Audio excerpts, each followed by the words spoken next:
Tuesday, January 31st, and that's 8 p.m. Eastern, live on the SLG Network and my YouTube channel, Rich Mancuso. SLG Network also on YouTube. Like, comment, and subscribe. This is Sports with Rich /tag SWR. Good evening, everyone. Rich Mancuso. There he is, the Wiz, Robert Rizzo, my young protege, co-host program. How are you, Wiz? Doing great, energetic as heck. We had an action-packed week of sports. I'm glad to be back. Another week of Sports with Rich. We're sponsored by Skol Fuel Energy Drink. Get energized. Get that Skol. Look at that Skol. Website will be coming soon. Need to get energized? Look for the Skol. Skol Fuel Energy Drink. Call them, 475-264-6091. Skol Fuel Energy Drink. Get energized. All right, Wiz, we'll get right to it. Remember our social media platforms. Scroll at the bottom. I'm at Ring786 at Twitter, Facebook.com, Rich Mancuso, among others. Writing for LatinoSports.com and NewYorkSportsAid.com. And the Wiz, where do they get you? Follow me on Twitter, rrizzo4, Facebook, Robert Rizzo, and Instagram, rrizzo4 as well. Catch all my daily content on Latino Sports. Co-editor of the website with me at Latino Sports. Good job. A lot of content up there now. Log in and see what I'm talking about, everyone. Also, your questions and comments in the queue. We want to hear from you. We do during the week. Like to get them on the show. Fact of the week coming up, bottom of the hour. NHL talk. Ashley Sarge, our NHL expert, will come on as their All-Star break approaches in the NHL. And we'll have Nobody Beats the Wiz and much more in the next 2 hours on the program. But let's start first, Wiz, with now we have one more game left. That is the Super Bowl. I always call it the Stupid Bowl. Reason I call it the Stupid Bowl is because it leads up. It's just too much of a gap in between the championship games and the big game itself. That's why. And then you have all the entertainment and 6-game pregame shows. Other than that, we're in for a good matchup. The two number one seeds, the Eagles and Chiefs, top seeds in the league, made it. And you got two good quarterbacks, young quarterbacks, Hurts and Mahomes in Arizona. And we'll try and break this down a little bit right now, Wiz, how both teams got there and what we may expect. We'll do more of it in more detail next week. But Patrick Mahomes and the Chiefs, they returned to the game, Wiz. The Eagles' first time since 2017 when they won it. And look at this. The Chiefs allowed most passing yards per game during the season. The Eagles allowed ninth most passing yards. And the Eagles on Sunday in their championship game win over the 49ers recorded 4 rushing touchdowns against the 49ers, which was a franchise record. This could be a great matchup. But the two number one seeds, it certainly shows a lot of storylines to come and a game that could be Super Bowl is what you want to call it. This could be a good Super Bowl. It matches up to be, Wiz. For sure. There's so many storylines in this Super Bowl. You name it, it's there. Let's just start with the Andy Reid Bowl. Former Eagles head coach moves on to Kansas City. The revenge tour is all there. Jason Kelce versus Travis Kelce on both sides. Brothers going at it. First Super Bowl matchup of black quarterbacks going at it. Jalen Hurts, Patrick Mahomes. Both Hurts and Mahomes combined for 8,900 passing yards this year. 63 touchdowns. And just like that, 1-2 front runners for MVP. There's so much leading up to this Super Bowl, and I know it's 2 weeks away, but I'm already excited for it. Well, that's just the thing. It's just, to me, play the game the following week. They don't need to hype up this game. I say it every year. This is the game that doesn't need a hiatus of waiting a whole week or more. Doesn't need no hype. Just play it. NFL fans want to see it keep going.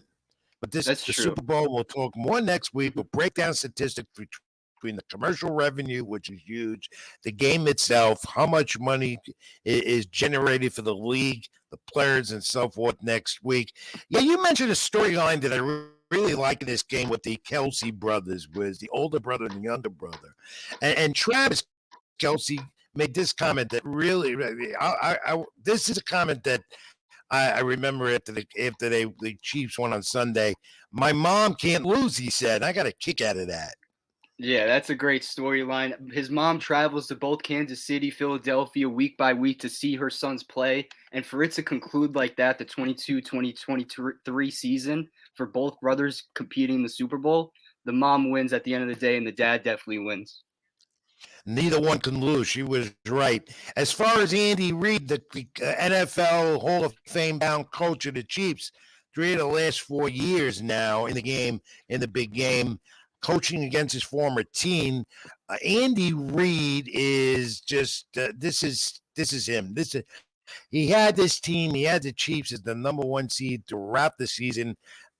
Defense might be a little bit suspect with the Chiefs, a little bit, but overall, when Mahomes can throw the football down the yard, down the field, the Chiefs are dangerous, as well as the Eagles. They're dangerous too. Hurts can throw the ball, and he's shown he's healthy. Exactly. They're both dual threat quarterbacks when healthy. Even Patrick Mahomes with a sprained ankle coming off division weekend into championship weekend, he looked like his normal self, running out of the pocket, throwing in the pocket. So with Jalen Hurts on the other side, there's so much unpredictability. So whatever you're willing to bet, whatever you're willing to gamble, there's so much here and there. So we're going to lead up to it week by week because 2 weeks. So Philly, Kansas City, the line started at Eagles, opened at -2, I believe, but it's been going day by day, changing. Yeah, it'll probably change again. It never really stays the Definitely. same the line, and all the prop bets will go on. I mean, this is the gambling paradise. The books, the sports books. Now, this is their time of year. This is the game. This generates all that revenue. The people that bet on this game, whether they're football fans or not, they bet on it. Keep me out of the Mhm. group. I never do. But I Wiz, we this are game generates so much interest and revenue from the gambling. Oh, the gamble, yeah, every single year, the commercials, the betting, you see it here and there. And we even got a fan commenting, I know he's gonna bet. Yusuf bet, he commented, "Let's go Eagles." So you know who he's siding with already. Well, that's not a bad pick. Neither are the Chiefs. Who are you leaning to right now, early? Wiz, who do you Right, like? right now, I'm leaning towards Philly. The momentum, Jason Kelsey, Lane Johnson, Jalen Hurts. I just love that core of offense with Miles Sanders and Devontae Smith, AJ Brown. They have so many weapons, and just I didn't even name the defense. So we could just go all day about Philly. That's who I'm siding with. Yeah, I like the Eagles too.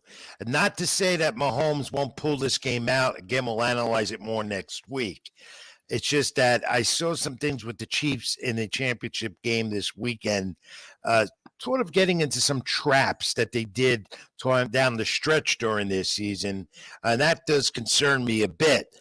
But this team now doesn't return there. You couldn't have, the AFC championship game, the Chiefs and the Bengals, this could become a game every year. Second year in a row, this was again a nail biter to the end.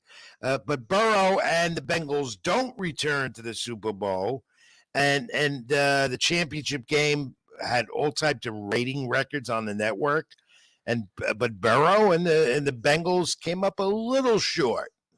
Yeah, they came up a little short. It was a uphill battle from the first quarter on. Kansas City won 23-20. Mahomes finished 29-43, 326 passing yards, 2 passing touchdowns. He had one fumble in the game, and everyone saw it. It slipped out of his hand. It could have cost him, but Mm. Chiefs defense stepped up, and just like that, Mahomes and the Chiefs are back in it. 3 years in the last 4 years. Those first 2 years in the Super Bowl, they went 1-1. Could it be the second ring for Mahomes? We'll see 2 weeks from Sunday. Well, we watched the game on Sunday, and they were, including my buddy Josh. He's going, Mahomes is the GOAT, greatest of all time. He's screaming that. I said, no, it's too early to say that The about Patrick the Mahomes. narrative switch every offseason, and we see it. It was Allen and Mahomes going into the offseason last year. It's going to be Mahomes and Hurts this year. So what's going to happen in 2023? There's so much in store. But this play, Wiz, could have made the difference. Out of bounds. And this play by Joseph Osei, and then the Chiefs set up the win field goal off of this. What did you think of that? I thought 10 out of 10 times that's a penalty. Fourth quarter, first quarter, second quarter, that's a penalty. So that didn't lose the game. That didn't win the game on either side. There were so many other things that won this game for Kansas City. For it to end like that, Joseph Asai, basically a rookie, a 22-year-old out of Texas. This was his best game of his career by far. He had 3 tackles, and for it to end like that, all of Cincinnati, a lot of NFL fans are pissed at him, but overall, Kansas City won the game. They had more first downs than Cincinnati, 23-18, more sacks, 5-3, less penalties, 9-4, and won the turnover battle 2-1, and 1 time of possession. So all those things stacking up, and then you add in that call, it's Kansas City's game right there. And one mistake like that will cost you. And there you go. Because the Chiefs will capitalize on that. They've done that many times. Mahomes is great at that. Off the mistake, gets the ball back, and there you go. A field goal wins it, just like that. And I kind of felt that was coming after that play. And it was kind of like poetic justice, because a year ago, it was Kansas City, Cincinnati. Cincinnati kicked the game-winning field goal. A year later, Kansas City kicks the field goal to advance to the Super Bowl. So what's in store for next year? Could it be a trio? Could it be that rematch again? Time will tell. The AFC is such a gauntlet, and I see it too, but anyone can get hot at the right time. We could see Herbert, Lamar Jackson. Time will tell with that, but Burrow and Mahomes, Allen, it's those three's conference. Yeah, there's some great quarterbacks in the AFC, and the Chiefs finally break the schneid, as they say. They had lost to the Bengals 3 times in a row. So, but this was the win that the Chiefs needed. They got it. They headed to another Super Bowl, and for Joe Burrow and the Bengals, again, they'll be meeting with the Chiefs again. And we'll be talking that next year at this time again. I believe AFC Championship game return again, Bengals and Chiefs, unless somebody moves here and goes somewhere else. Right now, the cards are all set up for that, Wiz. But Jalen Hurts and the Philly, I'm talking about the Phillies because Philadelphia is the sports town in the world, sports town USA. Hurts and Terry Bradshaw, they had some fun at the podium, and now the NFC champions. And your analysis of Jalen Hurts briefly, is he their franchise quarterback, and will he outdo Mahomes a week from Sunday? Ooh, that's a tough question, especially that second one. I think he is the franchise quarterback for Philadelphia. He's proved it week in and week out, staying healthy, all situations barred with week 15, the shoulder injury. But other than that, even when he is 80%, 70%, he's better than majority of these quarterbacks across the league. You add the right weapons around them. We saw it, Miles Sanders, Devontae Smith, A.J. Brown. 1 year with that core, and they're already in the Super Bowl. So everyone was banking on that rebuild last year for the Eagles to make the wild card and lose to Tom Brady, the GOAT, a year later to make the Super Bowl and to face Patrick Mahomes. What a 2-year stretch. What a 24-month stretch for Nick Sirianni and Philadelphia Eagles. You know what, Wiz? You're better than Tony Romo analyzing that. He had a tough week on the broadcast, I'll tell you that. I know. We'll get to that later a little bit. But they celebrated in Philadelphia. I think we have an image of that. Everybody saw this. Light poles, or even the Philadelphia Police Department put grease on the poles. It didn't stop them. That's Sports Town USA in Philadelphia. Great city of brotherly love. And they've got another league team going to a championship game. How about that? Just like that. In October, they had the Phillies. Now we're in January, February, and they have the Eagles. In between, it was the Philadelphia Union. So that sports city has champions built all over it. As much as they didn't win the ultimate World Series, the Super Bowl, say it happens like that, that team, that franchise, that city is always in it. And it's one of the most fan-dedicated cities. Anywhere you go, you're going to get rattled by Philly fans. They are rabid and they are smart. We know. We've been down there. We've seen it. How many times I've been down there? Besides great boxing city too. I had to throw that in. You know that. Definitely. And that's the difference with Philly, because any fan base can trash talk you. They'll trash talk you and back it up with statistics, analysis. Philly, the fans are all there. That they are, Wiz. Good point. Devontae Smith, questionable call here on a catch. What did you make of this? It was a questionable call to begin with. First quarter, just starting out the game, Eagles needed that play. 49ers defense needed to stop, And honestly, I think Kyle Shanahan didn't have the right angle with 30 seconds to 2 minutes to decide that call. All in the stadium, you have one angle at that one scoreboard. Maybe the communication was messed up between the guys up top, between Shanahan, but that call changed the momentum right then and there for the first quarter, and Eagles stomped on it and hung on to that momentum. Yeah, there's been a lot of talk about the officials and proper play calling by coaches, going for first down or whether you should punt or go on fourth down, whatever. Been a lot of questions during this NFL playoff run right now about that. And there's another one right there. But it's been great. It's been a great NFL playoff leading up to the Super Bowl. But, I was disappointed in the 49ers. You know how I feel about Brock Purdy. But that was very disappointing that he got hurt. Now he's got to go for surgery as well. That was the difference. Everyone knows that. Brock Purdy not being able to be his best because he was removed from the game and hurt.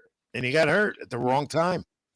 That was the worst time to get hurt. Obviously, no one wants to see injuries on the football field, but for it to be in the second quarter, they were down 21-7, so they needed Purdy and best of Purdy, honestly, for 21-7 deficit on the road. Hassan Reddick took a late hit on him and got the fumble out. And just like that, I believe he tore his UCL. And we just got a report on that within the last 2 days. He's going to be out for 6 months with a torn UCL. And it's similar to Bryce Harper's injury. So there's no type of way you can throw. And we saw him try to play in the second half. He was handing every single ball off. They were even predicting that Christian McCaffrey would play quarterback. And Josh Johnson got in there. So they had 4 quarterbacks throughout the season. And for them to make the NFC Championship, hats off to San Francisco. Yeah. They're Niners, in every year. So you really think, I do, that they'll be back there next year. I see it. No, and Purdy may start the season with them, but they'll find a way. McCaffrey I think so. Now, and they that's a solid football team. They really definitely are. With the leadership of Kyle Shanahan, and then you add in that core of Deebo Samuel, George Kittle, and McCaffrey. There's any type of quarterback can fit that system, and they have 3 on the board right now, perhaps 2 with Lance and Purdy. Adding Garoppolo, there's so many options. So there's going to be an influx in San Francisco, offseason rumors here and there, but San Francisco is going to be good from September to December, January on. So you see Garoppolo maybe still being a part of this Niners team? I don't think so. I think Jimmy Garoppolo is all done with San Francisco. He honestly, he did all he could while he was healthy with the 49ers, leading them in multiple playoff runs. And when he's healthy, he is a top 15, top 10 quarterback because at the end of the day, he gets wins. And that's all these teams want, these fan bases wants. New York Jets, if they had 10 wins, 11 wins, they're in the playoffs. Could Jimmy Garoppolo lead them there? We'll see. No, the talk about the Jets, not to get away from the Super Bowl matchup. Is it going to be Aaron Rodgers? Is he coming to New York? A lot of rumors. Very similar to Brett Favre's final days as a Packer. And the rumors are very strong. I don't want to jump off the Super Bowl topic. We have a little time here to just go around this real quick, Wiz, but I don't think it's bad. It didn't work with Brett Favre and the Jets back then, but maybe he could school Zach Wilson a little bit. But to give up first-round draft picks to get him, that's what I would be concerned about as a Jet fan, because you don't know how long Aaron Rodgers will – 2 years you'll get out of him? I don't know. Exactly. I think it's a 2-year window. So if you're the New York Jets, it's great to make a playoff appearance, a wild card appearance, a divisional round appearance. But 2 years from now, they're going to be in the same situation. Do they want that paired with the fact that you just mentioned they're giving up all these first-round picks for Aaron Rodgers? I think that's something they steer away from and go for a Derek Carr, a cheaper price, a Jimmy Garoppolo, a cheaper price. But it's the Jets, and this is their first time in quite some time being good. They need a quarterback, and fans are dying for one. And they're not far from getting to go in places. They're not far. No. We'll see how they do in the draft in April. But this went too far, Wiz. The Empire State Building caused a lot of controversy in New York. When I saw this, I'm going, and everybody just like, trended on Twitter like crazy. And the talk in New York. Why, oh, why? But then it comes out the NFL did it for every team heading to the Yeah. Super Bowl. They changed the colors. It wasn't just Philly colors. But still, the respect I had for the Empire State Building after that, no more. As much as I love Philadelphia, but, I lost all respect for the Empire State Building. That's honestly, crazy. within 7 days of the Eagles blowing out the Giants, one of New York's pristine franchises, they light the building up in green and white. And I understand the NFL's policy, what they do, they pair up with the Empire State Building for the lights, but you got to have some courtesy. You got to think of that before you do it. Eagles Giants, what is that? Top 3, top 5 rivalry in football, top 10 in sports. You can't have that in New York City. Somebody needed King Kong, King Kong to go up top the tower there and change those colors because that created a buzz of controversy. Definitely, they were counting down the seconds for that Chiefs Bengals game to end just so they could switch the lights to those two teams. Crazy. All right.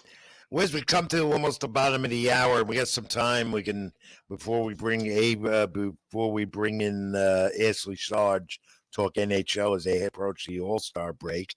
Let's bring in our great producer Avery, and let's get to Fact of the Week, sponsored by Skull Fuel Energy Drink. Get rejuvenated. The Skull, look for it. Drink and enjoy. There's also a coffee line coming. Look for the Skull. Need to get energized? Look for the Skull Fuel Energy Drink. Give them a call, 475-264-6091. The website will be available soon. Avery, how are you, my friend? Oh, we're living the dream out here today. I had class today at work, and unfortunately, I forgot my headset. So I got my earbuds in today. No, that's as good as anything.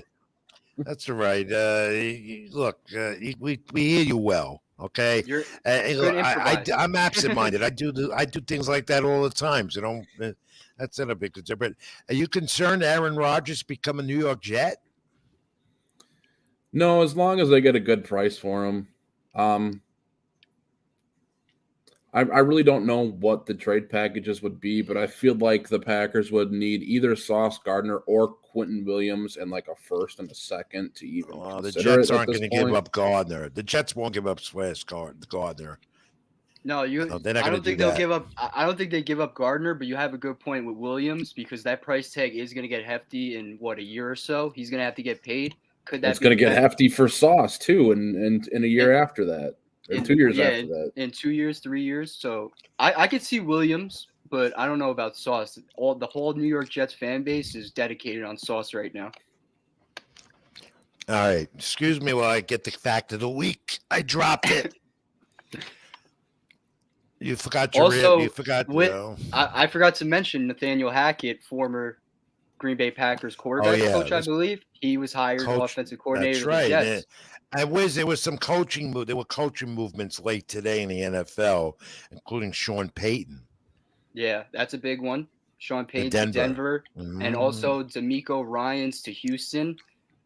I believe within the same hour that decision got made, and all the public news went surfacing. Yeah, but I definitely like the Sean Payton news to Denver. Hopefully, he can lead Russell Wilson and hopefully rejuvenate Russell Wilson from his first year in Denver. And just get that team on the board in the AFC West. It's ran by the Chiefs, but you got the Chargers there too. That wasn't the Russell Wilson all year that we know of.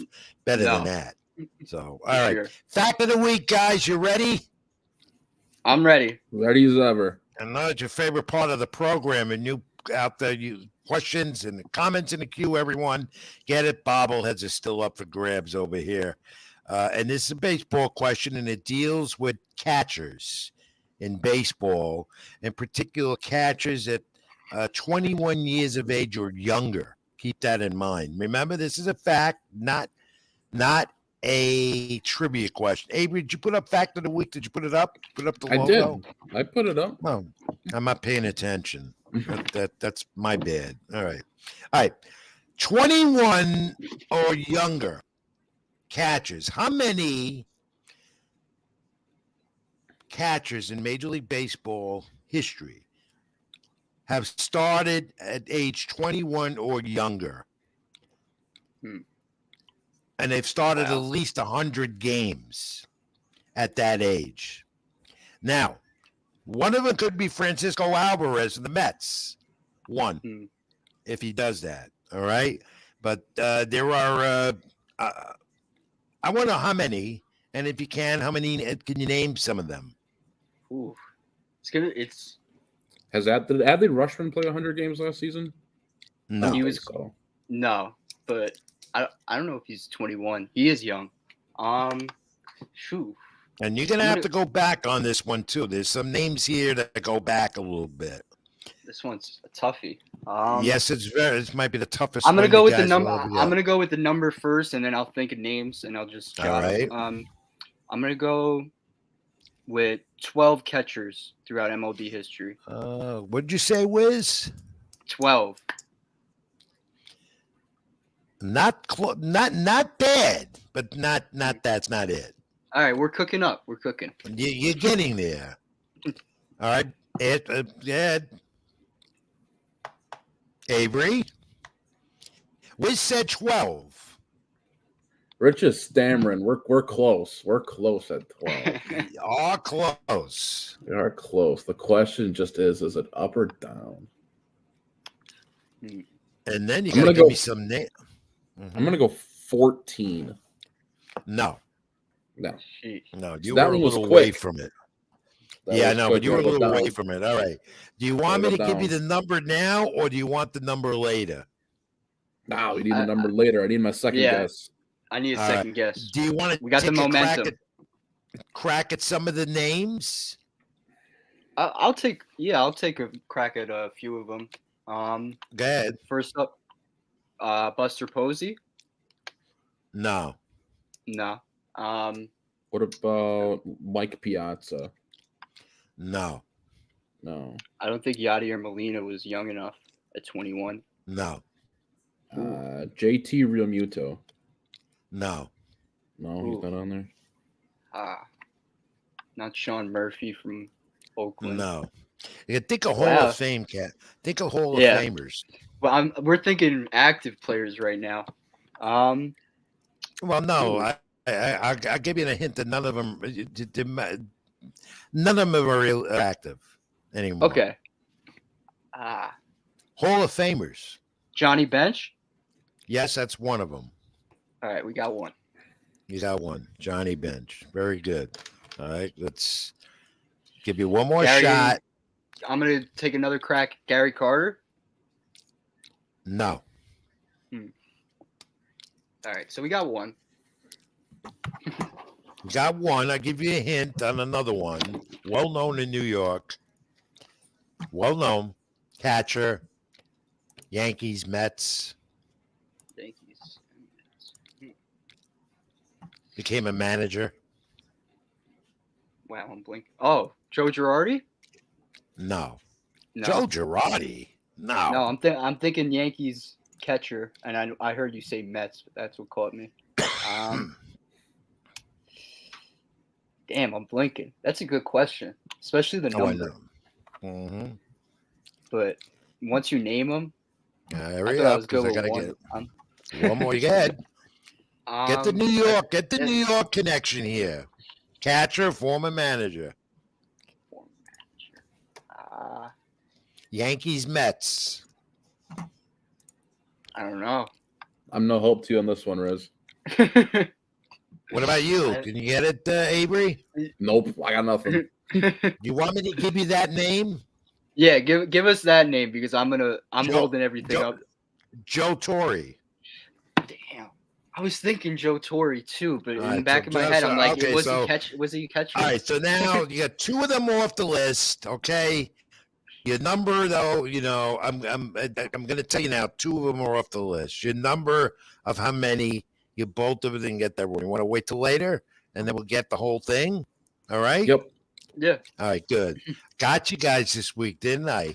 this is a toughie. Yeah, I know it is. I told you it would be. Sports with Rich will continue. Bottom of the hour here live on the SLG Network, my YouTube channel, Rich Mancuso. Like, comment, and subscribe. Sponsored by Skull Fuel Energy Drink. Get energized. Skull Fuel Energy. And back in a moment, we'll have Avery give you a quick sports update, and we'll bring in Ashley Sarge, talk to NHL as they approach the All-Star break. /tag SWR, social media listed at the bottom of the screen. Like, comment, subscribe. Sports with Rich, with me and the Rizzo, Robert Rizzo. Back after this.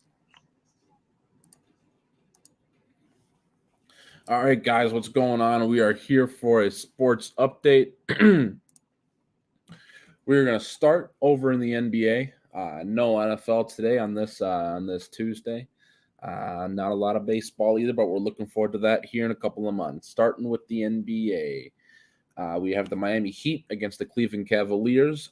They are tied at 63 with about 7 minutes left in the third quarter. The Lakers and the Knicks. The Knicks are leading by 2 with 26 seconds left in the half. Between the Los Angeles Clippers and the Bulls are leading by 8, 28-20. And with 45 seconds left to go in the first quarter, the Milwaukee Bucks are leading the Charlotte Hornets by 5 of a score of 28-23. Moving over to the ice, a couple of 3 games only tonight. We have the Los Angeles Kings and the Carolina Hurricanes. The Kings lead that one 2-1. 5.5 minutes left in the second period. The Ottawa Senators lead the Montreal Canadiens 2-1. Ottawa's currently on a power play. 7 minutes left to go in the second period of this one. The Washington Capitals lead the Columbus Blue Jackets by a score of 3-2. We'll switch over now to men's top 25 college hoops. We got the 20th ranked Clemson Tigers against the Boston Eagles. The Tigers trail the Eagles by a score of 43-45. 8 minutes left to go in this one. The 23rd ranked Miami Hurricanes are trailing to Virginia Tech by a score of 63-68. The 24th ranked UConn Huskies take on the DePaul Blue Demons. 8 minutes left to go in this one. The UConn Huskies hold a slim lead of 26-22. And in the game of the night, the 7th ranked Kansas State Wildcats against the 8th ranked Kansas Jayhawks. Kansas leads Kansas State right now by 10 with 8.5 minutes left to go in the first half. This one's 32-22. All right, so we'll go ahead and we'll bring it back to Rich and Rizzo here, and then we'll switch it on over to hockey. Thank you, Avery, for the update. Skull Fuel Energy Drink, our sponsor here on the program Sports with Rich every Tuesday night live, SLG Network and YouTube. My channel as well, Rich Mancuso. Like, comment, and subscribe. And our social media handles, as always, scrolled at the bottom of the screen. And one scored that Avery didn't bring, Atlantic 10. We'll talk about them later. Fordham, St. Louis up at Rose Hill in the Bronx, Atlantic 10 conference game. St. Joe's the leader. Fordham is 4th in the conference. Big game for Fordham, trails by 4 as they just started the second half, Wiz. We'll talk more about that in a moment. But now let's shift. Let's get our buddy, good friend of the program, Ashley Sarge in. Nice to join us tonight as we approach the NHL midpoint, their All-Star break. Ashley Sarge is with 24/7 The Source. Play-by-play man for NHL 3L Junior League. And nice to have you back on the program with us, Ashley. How are you? Great. How are you, Rich? Can you hear me loud and clear, I hope? I hear you great. You look great. Right. You always look great. You never I got age. my jersey on, you see? Oh, my go. goodness. There you go. I was going to wear my Islander Pelican jersey, but I haven't worn it in years. I was going to wear it tonight because I knew you were coming on the program, but it needs to be dry cleaned and washed. It's so dirty. Typical time Rich I'll wear it. Mancuso coffee stains all over it, so I didn't wear it. All right. First time You I'm know, wearing this. But Ashley, yes, sir. Ashley, on to important things right now. Forget about me in a jersey. That I don't wear jerseys anyway. We approach the All-Star break. Unbelievable for the NHL. What type of an All-Star game is it? Is it a regular All-Star game? I lose track of that. It's not a regular All-Star game. There is money, however, involved. There's $1 million purse involved. And what happened was they were having guards like 16-11, 15 to 14, and nobody was playing defense. So back in 2016, Gary Bettman had this brilliant idea. Let's play 3-on-3 in a tournament. So they have each of the divisions, the Metropolitan, the Pacific, and the other two divisions are all the Central and the Pacific, the Central, and the Atlantic are all represented by the players. They'll play a 3-on-3 tournament, and what they'll do is they'll have the two teams, let's say the Metropolitan, which Rangers, Islanders, the Devils are in, gets the Atlantic, which will be the first period. The winner of that will wait to play the second period winner, which would be the other two divisions. So then they would beat in the third period, and that's how they would determine a winner. It would be a 3-on-3. That is so, to me, that is so ludicrous. And I'm not an NHL great fanatic. I don't cover it like I used to. I follow it, of course, but that just like that is not an all-star game to me. No, it's The not. premier sporting event all-star game is Major League Baseball, and even that's becoming a joke. But to me, that I can't even follow what you just said, what you just told me. All right, well, I'll repeat it. They have the 4 divisions. No, right? don't bore me. Don't repeat it. I don't want to be bored with that. Well, No, anyway, the winning team gets every player gets $1 million each. That's what counts, I guess. Yeah, that's what they care about. And they have an Money. MVP. Matter of All fact, when is the game? When is it? This weekend? it's Saturday at 3:00 on ESPN. Of course, Friday night they'll have the skills competition, which I find a bore fest. Yeah, that's another one. Yeah, entertainment. Yeah. Well, that's what I've been to 30 All-Star games in my life. I've covered about 25, and that's all. That's what it is. It's just for the sponsors, to get closer to the players. That's all it's about. Yeah, That's true. It's one big schmooze festival. Now they want to keep it in a warm place. I mean, not bad in February going to Miami Beach, huh? Not a bad idea at all. No, it's not. Ashley Sarge. That's why Ashley, a play-by-play, 24/7 source. He's a hockey guru. You know, he just knows the sport in and out. Big trade yesterday. Islanders. Huge. Big trade. Harbert from Vancouver. Why did the Islanders and the Rangers and Devils in that same conference, the Metropolitan, right? Yeah, they're in the same division. The Devils are. And why did how did the Islanders, through your sources, how did the Islanders pull that off? And what does this do for this Islanders team? Well, it gives them much needed scoring, which they needed. The 31st on the power play. They need to generate scoring. They haven't generated any scoring. Guys have not stepped up. Barzal hasn't had the year Brock Nelson hasn't had the year he has, even though he was named to the All-Star game. They've got excellent goaltending from Sorokin. I'm not a big Varlamov fan. That's the second goalie. I'm not a big fan of his. Colorado let him go. They want Washington. He was first originally Washington. Washington lets him go. They win the Stanley Cup. He goes to Colorado. Colorado lets him go, and they win the Stanley Cup. So, you kind of get my drift. You're laughing. Rob's laughing. You kind of get my drift where it's coming. Mm-hmm. They win the Stanley Cup, but he's not their goalie. He's not. I know. Bad. Well, they let that goalie Kemper go anyways. He went to Washington. He's not doing very well over there. Anyways, so my point is, he's inadequate, but he's not a guy that's going on to win. Sorokin will be a great goalie, just like Shirkin is in with the Rangers. They're friends. Matter of fact, the two of them grew up together. They played against each other growing up. They're very close friends, and they're both at the All-Star game, so they're probably enjoying each other's company. But Sorokin has not reached Shirkin's level yet. But I think he will eventually once he gets used to the league. I know he's been in the league 3 years, but I think goalies, it takes a little longer to develop than it does the forwards or defense. Look at Jack Hughes. It took him a couple of years to develop. We'll talk about Jack Hughes. Matter of fact, he was born in Orlando, Florida, by the way. Anyway, including getting back to Bo Horvat, what we wanted to discuss here. Bo Horvat is a goal scorer. He's got 31 goals. He's a free agent at the end of the year, which means he can sign anywhere. I don't think they're going to sign him personally. I don't think they have a shot. That's just my maybe I'm wrong. I don't know. Why do you say that? Then why would they make that move, Ashley? Why? Because they need scoring now, and they're 2 points. They're 2 points out of a playoff that last wild card spot. They're on the heels of Washington. They're on the heels of Pittsburgh, and Lamoriello thinks this will put them over the top. So that was Can it the be don't the think- move? Yeah. I think maybe they have overtures about signing him.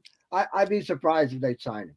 I would, even though the cap's going way up next year.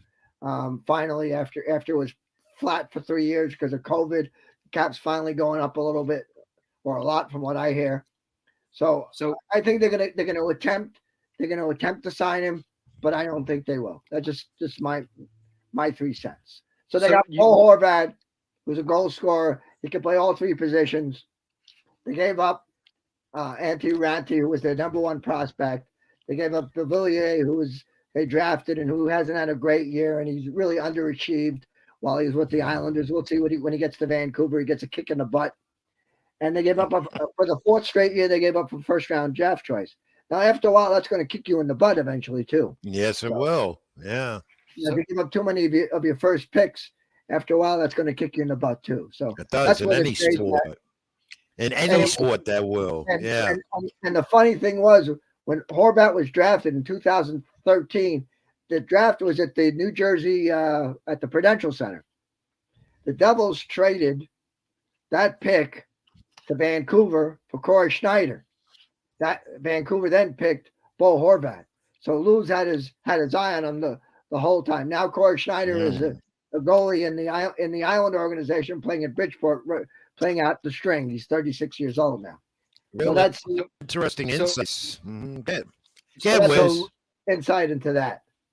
So looking at the Islanders now, the addition of Horvat and the second half just beginning with the All-Star game going on, they have 55 points, 10th in the East, and as you said, they're looking at the wild card.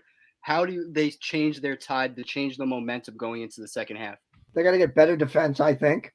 See, nobody talks about that. I think the defense lacks. I think they got too many what we used to call in the old days, dead wood. Now you call it dead graphite. Because dead wood was, they had wood hockey sticks. They call it dead wood. That's what they Now you call call- it, yeah. Now you call it dead graphite. They have a lot like Parisi and Paul Mary. They're not producing. These guys are not producing. Barzell's not the kind of guy. He's not Tavares. Barzell will never be Tavares. Right? That was a major loss on that point. Well, he had the option to leave and he left. Like he wanted to. He wanted to go back home. So went back to Toronto. Right? He's not performing at that level either. And that's the problem. Is that this team is underperforming. I think that's the biggest problem. Brock Nelson's having a decent year. Ryan Pollock was hurt for a little while. He's back. So and the other defensive guys they got, I think the defense is a little shaky. Island fans are going to shoot me. We got a really good defense. I said, yeah, but what about the other guys up front? The other guys are not Pajot. I think Pajot will be gone at the trading deadline. Personally, they got too many centers. Kazikas, Martin, and Clutterbuck's been hurt a lot. He's not what he was. He's getting old in the tooth there too. That line's getting old in the tooth. So even though Ashley, last time I had you on about a month ago, the Devils Was it got that off to long that ago? grip. It was about a month. I I don't know. thought it was longer than I that. don't know. I don't know when you were on 5 weeks ago. I don't know. Whatever. The Devils were off to that great start, and then they slid a little bit. Now they seem to be rejuvenated and playing like they did at the beginning. And Patrick and Hughes is doing the job for them. How do you see the Devils shaping up in the second half? I think they'll be a surprise team. They're getting the goaltending from Voracek. He's been playing outstanding. Dougie Hamilton's been scoring some key power play goals, but they're having trouble winning at home. They have a better road record than they do a home record. So that's been a little bit of an Achilles heel for them. But I think they'll make the playoffs. I really do. But I think the team that everybody's got to watch for is Carolina. I think Carolina is the team. So Okay, better give than us some in. they're better than Boston. Speaking Yeah, of let's the talk Devil, about. Yeah, Wiz. Tell me. no. Speaking of the playoffs, you mentioned it, and they're right there in it. That's the talk of the town right now with the Devils. It's been all season across New York. So going into the playoffs, what do you think could be their downfall? Looking at it now, The Devils? yeah, the Devils Experience. That's all. experience. I think experience. I really do. I think they're good for a high end shot. Hughes looks like he's a different guy this year than he's been in. He's not as tentative. He's not attentive shooting. He's not tentative getting hit. I mean, he's a little guy, you know. He's very, very small. He's like a Gretzky-like. He's very, very small, and you just blow at him, he'll fall down. So, but I mean, he's not afraid to go into dirty areas. He shoots the puck a lot more. He's got a lot more confidence to his game. So I think that's the upside. As I said, Dougie Hamilton, he was hurt a lot last year, and this year they don't have PK Subban on the team, which is a good thing because he was a negative part of that team. And I think they're getting strong goaltending. They used 7 goaltenders last year. This year they've only used 3, and Schmidt's been really the third guy they brought up from Utica. Schmidt's been really, really good, and Mackenzie Blackwell's been played. He's been hurt, but he's played okay, but enough to win. And then the guy they got from Washington, Garachek's been really, really good. So I think around it. I think if they play the Rangers in the first round, I think they're in trouble. But the Bruins. I want to talk about that Boston Bruins team because they continue to have the best record at home in the league and the best record, and they just seem not to want to lose. What is it with this guy Linus? I can't Omar pronounce his name. Omar. Okay, you're good at that. That's why I don't broadcast. I don't broadcast the NFL. I got to tell you that this is sports that I would not touch the broadcast if I have a chance to. The NHL and tennis because I can't pronounce these names. That's no disrespect to them. But you screw up the name. what about the Bruins? I get guys from Russia. I screw up the names. Happens all the time. That's life. Anyways, Omar's what about the Boston? What about them? He's lost like 2 games all year. He got things on. He originally was drafted and signed by Buffalo, and then he left Buffalo and signed as a free agent by Boston. I think the big difference for the Bruins is their coach, Jim Montgomery. This guy played Denver. He was in Dallas. He had some personal issues with drinking, so they fired him, and some other stuff went on. So they fired him. So he hooked up with Boston. But everybody said when he came out of Denver, this guy's been a real good NHL coach, and I think he's the tipping point. Bergeron's having a good year. Marchand's having his usual year. McAvoy's having a good year. So collectively, and of course they brought back Krejci came back from the Czech, and that's helped them down the middle. So I think overall, but I think they're good, but I don't think they're good enough I think they need a little more toughness up front. Maybe they'll get it at the trading deadline, and I think they need another defenseman also. A depth defenseman for them to go on, but I don't think they will. I think Carolina's better. And you mentioned Buffalo. You mentioned Buffalo a little before. The main star right now is Taj Thompson. He's been making storyline game by game. Do you think this could be the year that we see Buffalo, the Devils, the Rangers, and the Islanders all in the playoffs? Well, I don't think about the Islanders. I don't think the Islanders are making it, but I don't even think Buffalo. I think Buffalo's going to run out of gas. Ty Thompson, by the way, his father played in the NHL. His father, Brent Thompson, was a defenseman. He's now coaching in Bridgeport of the American Hockey League. His father was a tough defenseman. His father's 6'3". His father was a tough fighter, tough guy. He was a stay-at-home defenseman. He played for the Kings for the majority of his career. And his brother Tice plays is a Devil prospect. Anyways, getting into Ty. Ty is such a big guy and got such good hands. It's long range, really drafted by St. Louis, and he went in the Ryan O'Reilly trade. Now the Blues are looking to trade O'Reilly. So you know where that trade wound up. Even though they said at the beginning, "Oh, the Blues making a better trade," you got to wait a few years. Even though O'Reilly helped the Blues win the Cup in 2019, which he did, and he got the Conn Smythe for MVP. Thompson's had an outstanding year. He's got good hands. He's 6'7". I said, I asked him once, I said, "Who'd you get that from?" I said, "Your mother? You got that size from?" He just when he got traded from Buffalo to St. Louis, I was on the conference call, and I said, "So what'd you ask your father when he got traded about being traded from one team to another?" He was sitting right next to me, and he told me the whole thing about being traded. So that was a cool thing to go on. That's pretty cool. Ashley, Western Conference. The Wiz and I are looking at the Western Conference. Okay. And I'm always amazed at this new franchise, the Kraken in Seattle. Seattle Kraken. Yeah, they played better. They came in the league last How are year. they? Yeah, how are they holding up? They're looking really good. They're getting goaltending from Martin Jones, who played in Philadelphia last year, and I think that's the key. They were getting Grubauer wasn't doing much for the goaltending last year. Now somebody's stopping the puck. They got some good defense. Jordan Eberle is in there. Has had a decent year.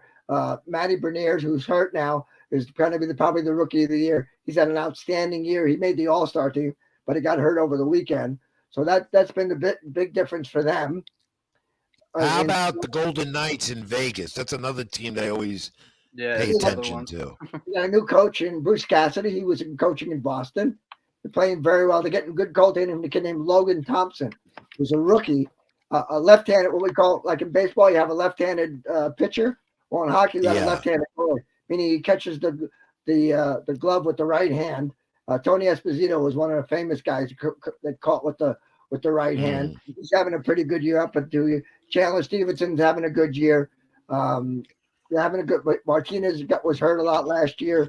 They're getting big help from Phil Kessel, who signed there as a free agent and who now has the Ironman record for the most games played. He's playing there, so they're getting a good mix of that team. I think they're going to be reckoned with come playoff time. That's going to be Coyotes. What about the Coyote in the desert? The desert, they're doing awful. They're rebuilding. They're playing in Mullen Arena till their new at the state of Arizona. I know that's ridiculous. That's ridiculous. They got kicked out of their arena. How many seats in that where they're playing now as compared to where they were? 5,000 where they're playing now on the Arizona campus, and they're only drawing about.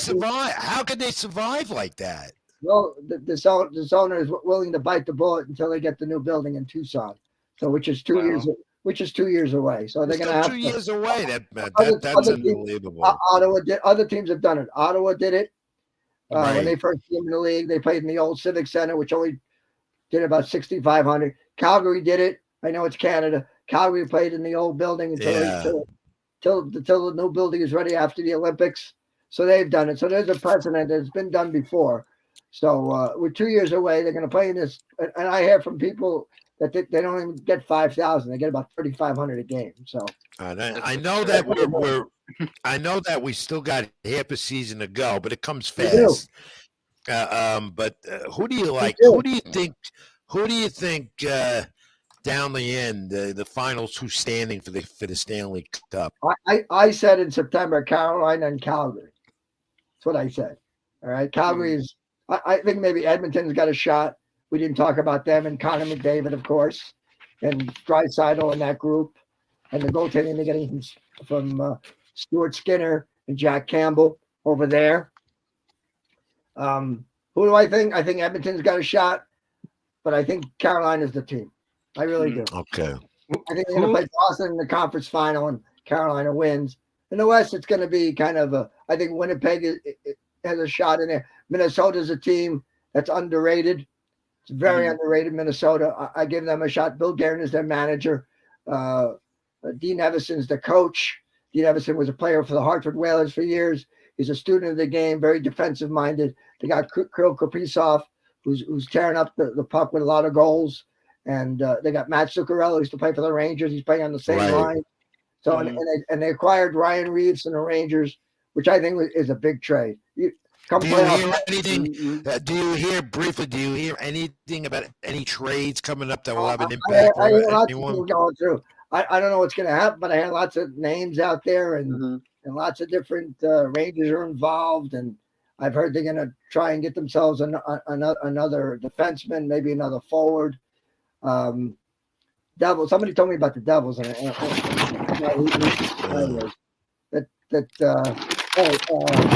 Damon Severson might be on the way out in New Jersey because he might not sign there next year. So, anyway, that's just you. And I meant to ask this before about the Rangers. You can ask this again. You can ask me again. No, about the Rangers. Sure. Because we were going to start off with that. They scored 12 goals in their last 3 games before the break. How could they carry that into the second half? Because they're 6th in the East. They're right in that tier. So how could they carry it from the first half to the second half? Playing 60-minute hockey. This team doesn't play 60-minute hockey. It really doesn't. Mika Zibanejad's one guy. Adam Fox has to lead the back end there. He hasn't done that. They've been banged up a little bit. and Sisirkin, and then don't forget Halak when Halak lost his first 5 games until he got his act together. So that was another thing. You need your backup goalie to win a few games. That put him back a little bit. Kreider's hurt now. Kreider's had like an up and down kind of year this year, not like the all year he had last year. Maybe he's resting on his laurels. I don't know, but they got to be more consistent than they have been.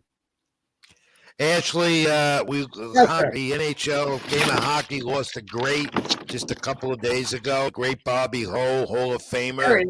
Rest in peace. I never got to meet him, never got to cover him, never wrote about him, but I did. know him well. I know you did. So can you briefly give me some reflections about the great Bobby Hall? He was a big partier, I'll tell you that much. A major league partier. He could drink anybody under the table. I was at a golf tournament for the Harlem Hockey. We gave him a free plug. I don't like to because they don't invite me back. But anyways, he must have had about 100. No, he had about 15 to 20 beers. He liked a lot of drinking. He had a lot of domestic issues with his wives. At the end, he didn't have much of a relationship with his son Brett, who's also on Brett Hull, the scoring, who played in St. Louis and Dallas and Detroit, and started in Calgary. He didn't have much of a relationship with his son till later on in life, till he reached the NHL, and then they kind of reconciled.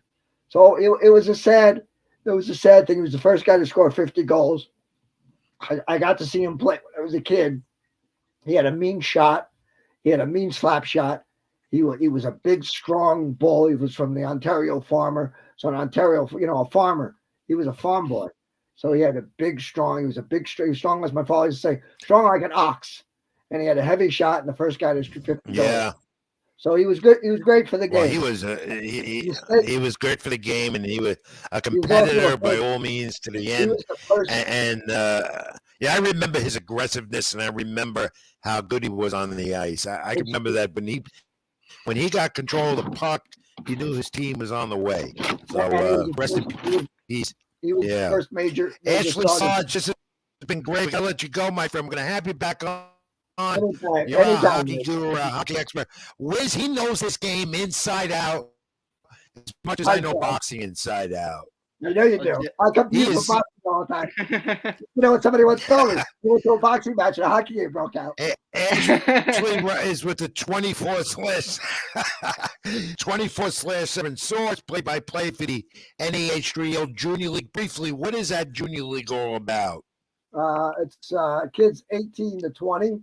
It's called the North American 3 League. They have 47 teams. They have teams in New Jersey. They have a team in Norwich. We play in Long Beach at the old Ranger practice facility, which recently was renamed the Emile Francis Memorial Arena over the Ranger general manager Emile Francis, because he brought hockey to that community. He was one of the originators of junior of like little league. Well, I'll say little league hockey. I can simplify it and say he was one of the founders of little league of like little hockey. He like kids can play hockey, and he was one of the founders in the 60s for the New York metropolitan area. They had a New York Metropolitan League. I don't know if you know the name Nick Vitieu. He came out of that league. Yes, I do. Yeah. Oh, He came out of that league. He was one guy that came out of that league. There's several others that have come out of. McAvoy played sort of in that league also. Adam Fox played in that sort of league also. So these are three guys who've come out of this league that Emile started. And I know you enjoy calling those games. I do. You're a hockey. We have a game Thursday.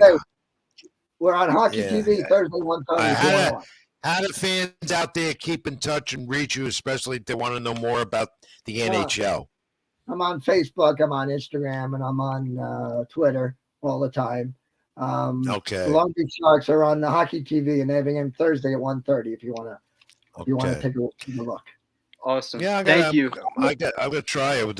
Wiz, we gotta try that. He's his way. You can do better than me. Get to see him more. We'll follow up on that, Ashley. We'll have you on again soon. All right, my friend. Anytime, Rich. Thanks, Robert. Thank you, Ashley. This is great. Ashley Sarge, keep it in the ring, my friend. Stay well and enjoy the rest of the season. NHL, he knows it inside out.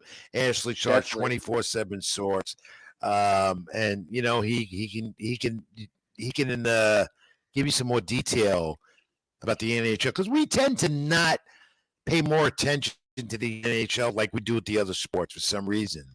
Yeah, And I'll be I just learned a lot, Wiz. I learned a lot more. I'll be quite honest, and everyone knows me. Honestly, I start watching hockey towards the playoffs. That's when I zone in. But to Right, get that me wealth too. of knowledge, to get a guru like Yep. him on, it's great to Yep. have on. And I hope Yep. all the viewers out there enjoyed the interview just as much as I did. That was great. Well, Wiz, Fordham is up 67-63 with 1:15 left in the game. What a win that would be up at Rose Hill in the Bronx in the Atlantic 10 for the Rams. Knocking That would off the be first huge. place team and moving up more. This is, we'll talk about it later more. This is a surprise. I didn't think this team had this in them, No, but they're getting This- great scoring. We'll talk about that more. All right. We're going to take a brief break. We'll have Avery come back in and do another brief sports update. Then we come back and I'll rush through Keep It in the Ring. We'll start with the wrestling first, some boxing news. You're watching Sports with Rich at the top of the hour here on Tuesday, January 31st, live on the SLG Network and my YouTube channel, Rich Mancuso, and other social media platforms. Like, comment, and subscribe. Leave us a comment in the queue. Back on the other side, here is Avery, and we'll see you in a moment. All right, guys, how are we doing here? Avery back for another sports update. Starting off again with the NBA here. Miami at Cleveland. They are knotted at 87 with about 5.5 minutes left in the fourth quarter. The Los Angeles Lakers lead the New York Knicks by a score of 71-76 with 6.5 minutes left to go in the third quarter. The Los Angeles Clippers trail the Chicago Bulls 53-54 with a minute left to go in the first half. And the Charlotte Hornets trailed the Milwaukee Bucks by a score of 58-64 with about 25 seconds left to go in the first half of that one. Moving over to the ice, all games are on break. Pretty easy for me. End of the second period, Kings are up 4-1 over the Hurricanes. End of the second, Ottawa is up 3-2 over Montreal. And the Washington Capitals lead the Columbus Blue Jackets 3-2 as well. Moving over to the men's top 25, we have the Clemson Tigers are going to lose in an upset to Boston College. Clemson is currently down 62-54 with 7 seconds left in that one. Virginia Tech will fall to the 23rd ranked Miami Hurricanes.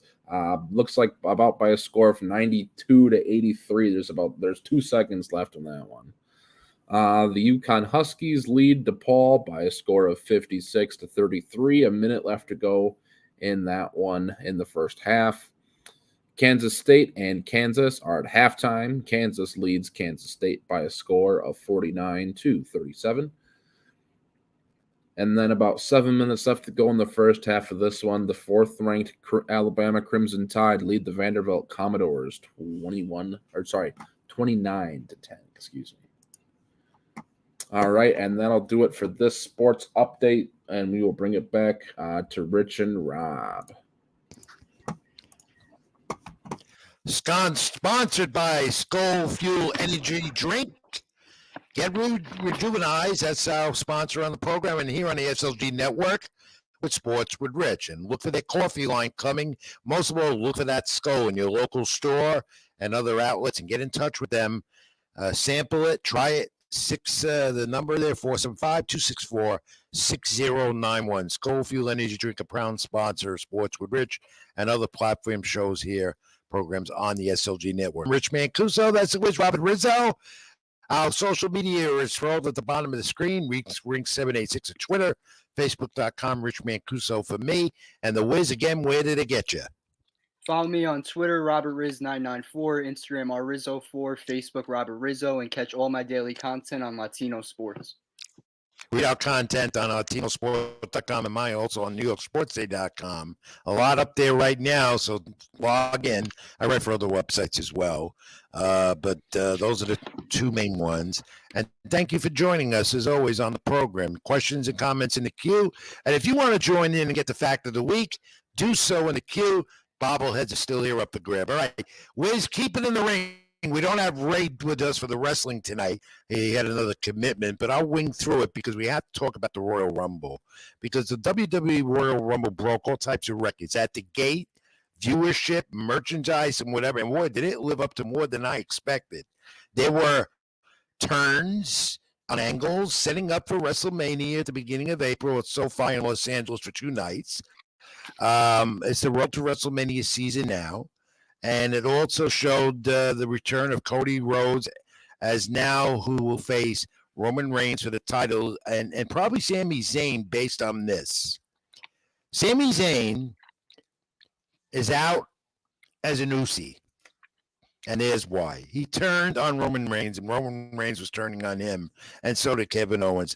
That was a good match. Jey Uso, in turn, also, who was one part of the tag team titles, he walked out on Reigns. So Friday night on SmackDown should be interesting, Wiz. That was a classic to me. And normally I'd be critical of WWE programs with their special events on Peacock or regular shows.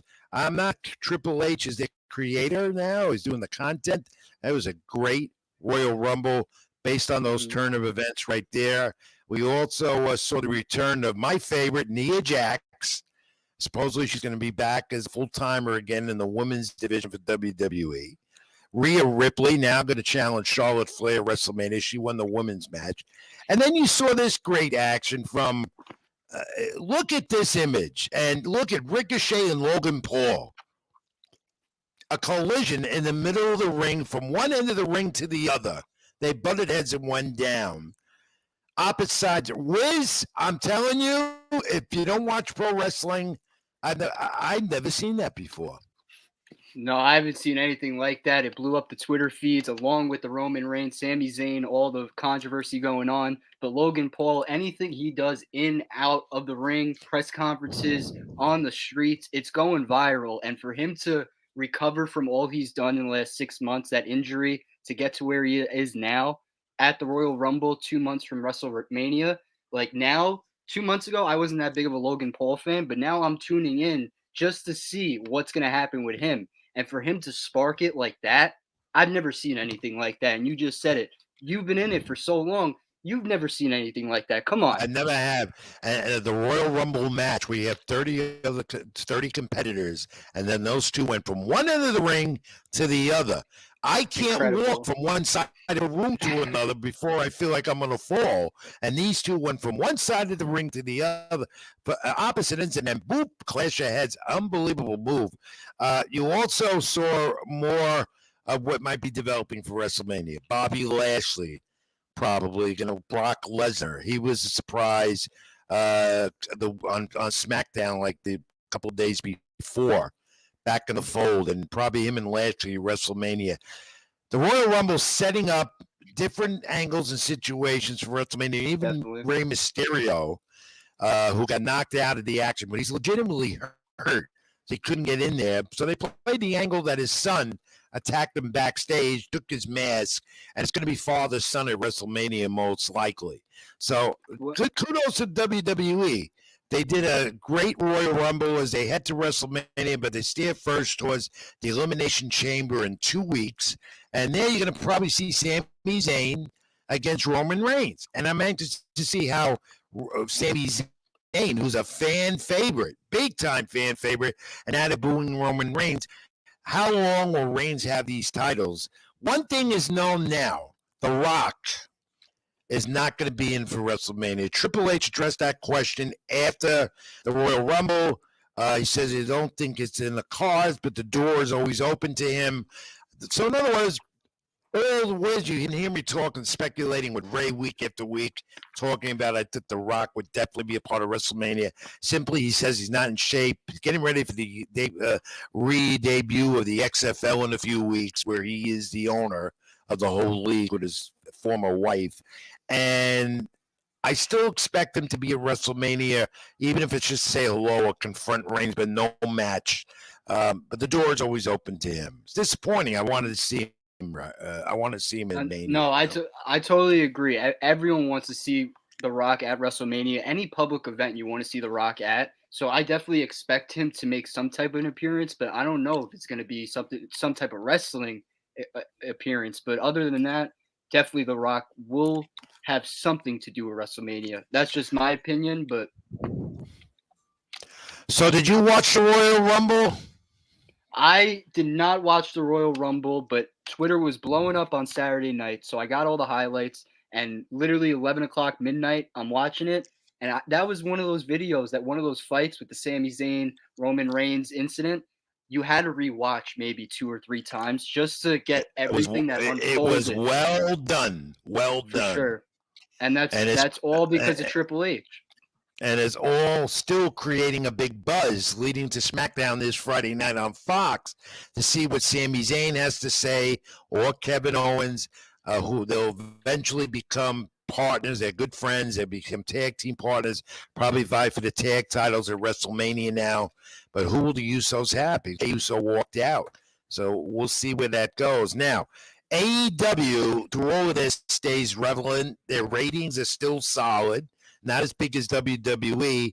However, a great tribute match to the late Jay Briscoe last Wednesday on AEW Dynamite on TBS, because Briscoe tragically passed away in a tragic car accident a few weeks ago on the day of his birthday. Him and Jay Lethal put on a great match, and then the whole locker room came out and acknowledged him at the end of the final match. Ring of Honor, they took over that match because Tony Khan, AEW, owns Ring of Honor, and Jay Briscoe and Jay Lethal put on a very memorable match, for the Jay Briscoe tribute.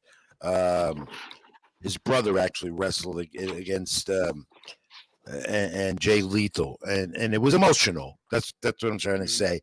MJF continues his gauntlet week by week to get. Trying to get the gauntlet of where Bryan Danielson is with the gauntlet to try and get to AW Revolution at the beginning of March pay-per-view to get that title away from the biggest heel in the company, that being MJF. So that's it for Keeping the Ring Wrestling. More next week. Hopefully Ray returns. Let's talk the boxing tour, Wiz. All right. And the 100% KO ratio continues for this guy, Artur Beterbiev, light heavyweight, as he defeated Anthony Yarde, and that was on the Zone this past weekend. And now it's that was on ESPN, rather, ESPN Plus, Top Rank. Now the question is, does Beterbiev get Dimitri Bivol, the light heavyweight titles, to unify? That's the fight that fans want to see this year. That would be an awesome fight to start out the year, honestly, because we're 4 weeks in, a month in, and that fight on Saturday night ranks as the fight of the year so far. That 7th round had so much action. It had everything included, the defense, the jabs, the knockout power, and for Beterbiev to overcome him. And just like that, we're hopefully gonna get the Bivol matchup. But that 7th round, kudos to both guys, because it was a battle just for that 7th round alone. When I say keep it in the ring, I mean it, because Beterbiev has this 100% knockout ratio. The only fighter right now, currently, knocked out every opponent. 17 wins, everyone's a knockout. And they are powerful knockouts. So him and Bivol for the light heavyweight title to unify it, be quite a fight for boxing. They got to put that together, and I believe they will. Now, on the Zone, it was Alex Rocher knocking out George Ashe in the 7th round, and Rocher, top welterweight, wants Terence Crawford at 147 with Golden Boy. But the news coming out of this too now after the fight, Oscar De La Hoya, the president of Golden Boy Promotions, who has Rocher, had Terence Crawford by his side, the biggest free agent in the sport, and supposedly Golden Boy and Crawford might get together, and Golden Boy would be Crawford's promoter to try and get this fight with Errol Spence Jr. going. Interesting development after that fight Saturday, Wiz. It's been going back and forth with that development. Oscar De La Hoya has his fingers in every bit of the pockets. Honestly, just today there was rumors and a picture got folded out that Oscar De La Hoya was with Edgar Berlanga trying to get something going with his team. Pictures got surfaced. So just like that, it's not just Crawford. It's not just Gervonta Davis. He's trying to expand all fortunes for him. So, well, yeah, they have to get and more, on. Yeah. If he gets Crawford, De La Hoya, and Berlinger, who, really hasn't lived up to expectations after his 16 straight knockouts to start his career. And now Edgar Berlinger is the hottest free agent as well in the sport. So we'll see how that goes. This Saturday at Madison Square Garden Hulu Theater on the Zone, Amanda Serrano, the pride of Puerto Rico out of Brooklyn, New York, the featherweight titles. She's in action as the main event on the Zone. If you haven't seen Amanda Serrano, watch this, because Amanda Serrano has put female boxing to the top of the ladder. And that's Saturday night at the Hulu Theater in Madison Square Garden on the Zone. And then former welterweight champs Brandon Figueroa and Mark Marceo will fight for the vacant interim 126-pound titles March 4th. That on Showtime. Wiz, what's happening is the promoters are trying to put as many of the fights in place for the spring. That's really when we get the boxing season really going. The big fight, though, still has not been materialized with contracts signed. They've been delivered. You know where I'm getting at. Gervonta Davis and Ryan Garcia. April 15th, Las Vegas, supposedly at the MGM Grand Arena in Las Vegas. But no contract yet has been signed. Golden Boy delivered them, got them. Gervonta Davis, I think they're waiting for Gervonta's court cases to be resolved. He has one coming up in a few weeks in Baltimore and another domestic violence charge, I believe. I think that's what they might be waiting for. But the contracts have been delivered, but we still don't have a fight signed, sealed, and delivered. The fight every boxing fan is anticipating to see. That's been the storyline since the beginning, since last January 2020, honestly, with this Gervonta Ryan Garcia fight, because every single storyline leads to these contract issues. So hopefully by March, hopefully late February, we get the official terms, all that done with. Everyone can buy their streams, figure it out from there. April 15th, but like you said, it's all about the money with these promotions. That's what it is. It's all about the money. It's the streaming networks. Just read my content on New York Sports Day, LatinoSports.com, and I'm always going into that stuff because it is not as easy as people think to fight together a mega fight with two top-notch fighters in the world. And here's a case of that. Crawford Spence is a great example of it.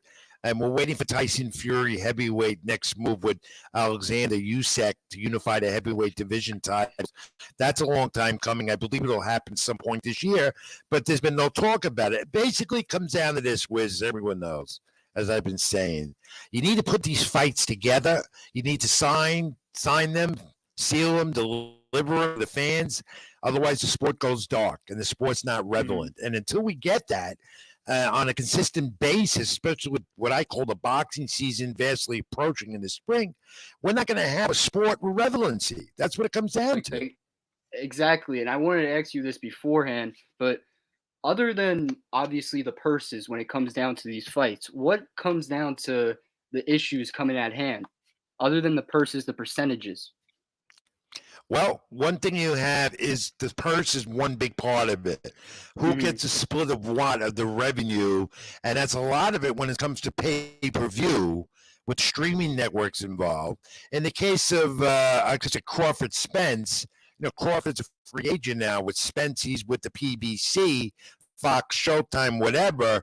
But you have to put the two networks together, and you have to put that streaming revenue is a part of the contract agreement together.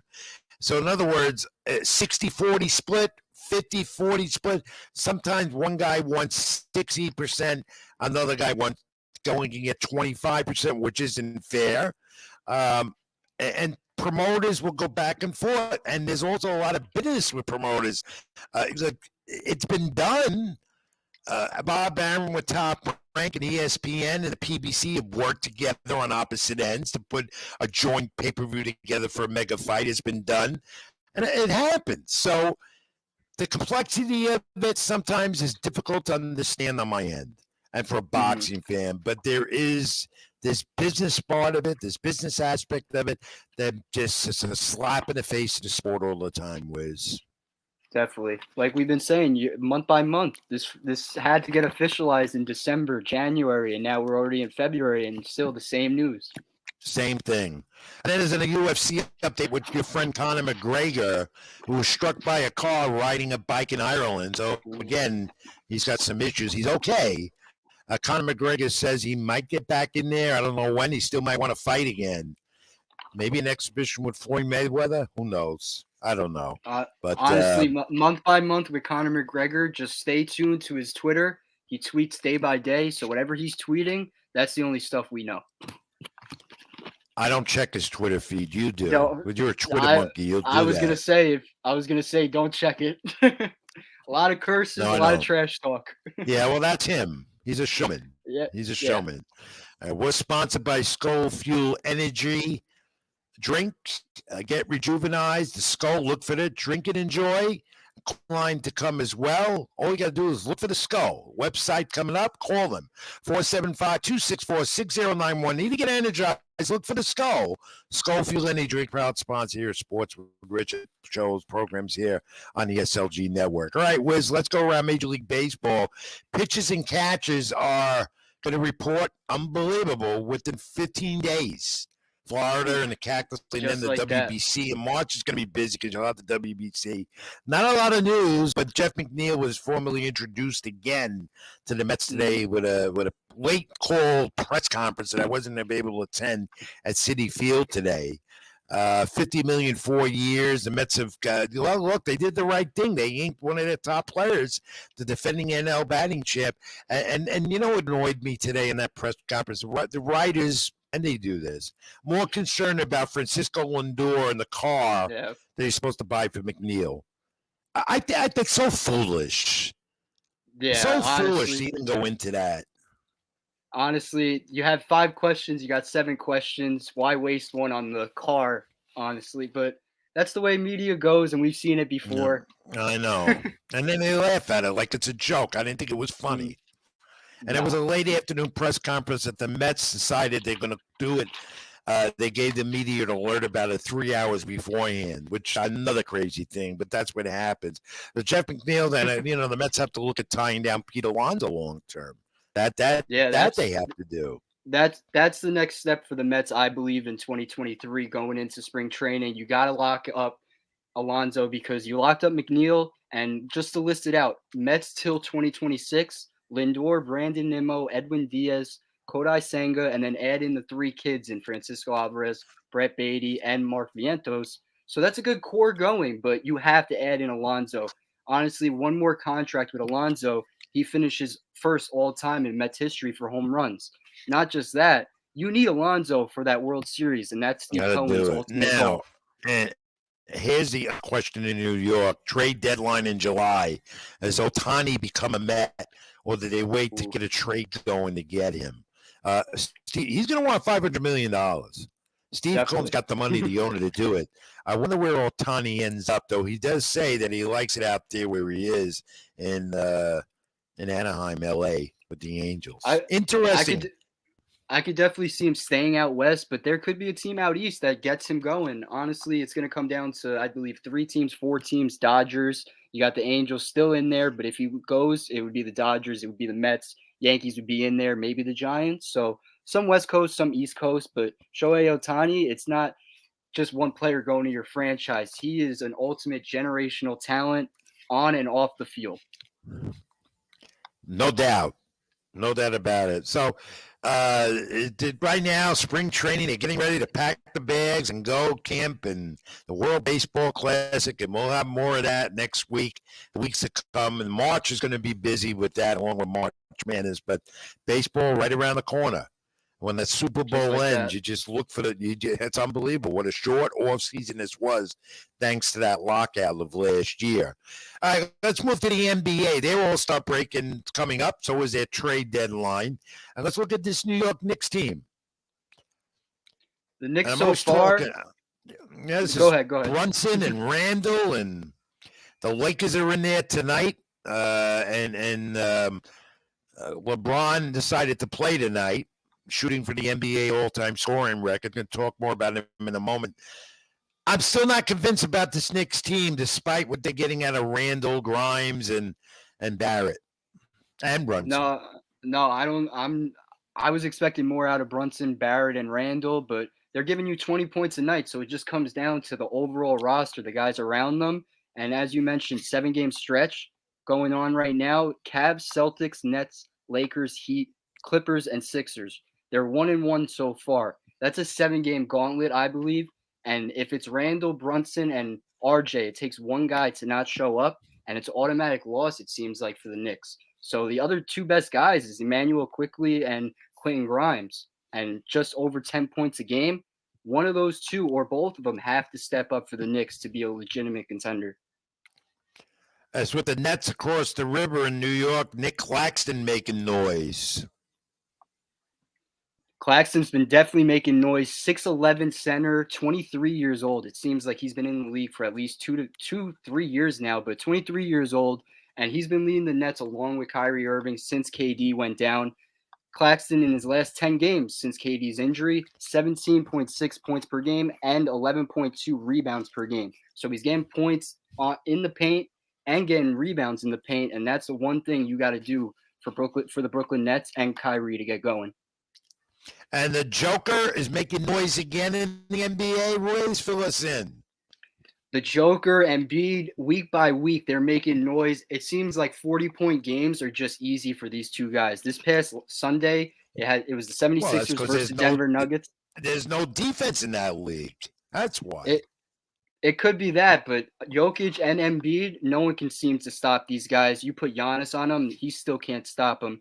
This is the borderline MVP battle right now. Embiid, 33.6 points per game, shooting 53% from the field. And Jokic, 25 points per game, along with a triple-double, 10 points per game, 10 rebounds, 10 assists. And that's back-to-back-to-back if he wins it. So just so many storylines between Embiid and Jokic, and we only get it twice a year because Eastern Conference matchups. So it was definitely a delight to watch that on Sunday. And we're going to get our NBA experts in here soon also, talk more NBA, trade deadline up to the All-Star break as well. Magic Johnson, and not Magic Johnson.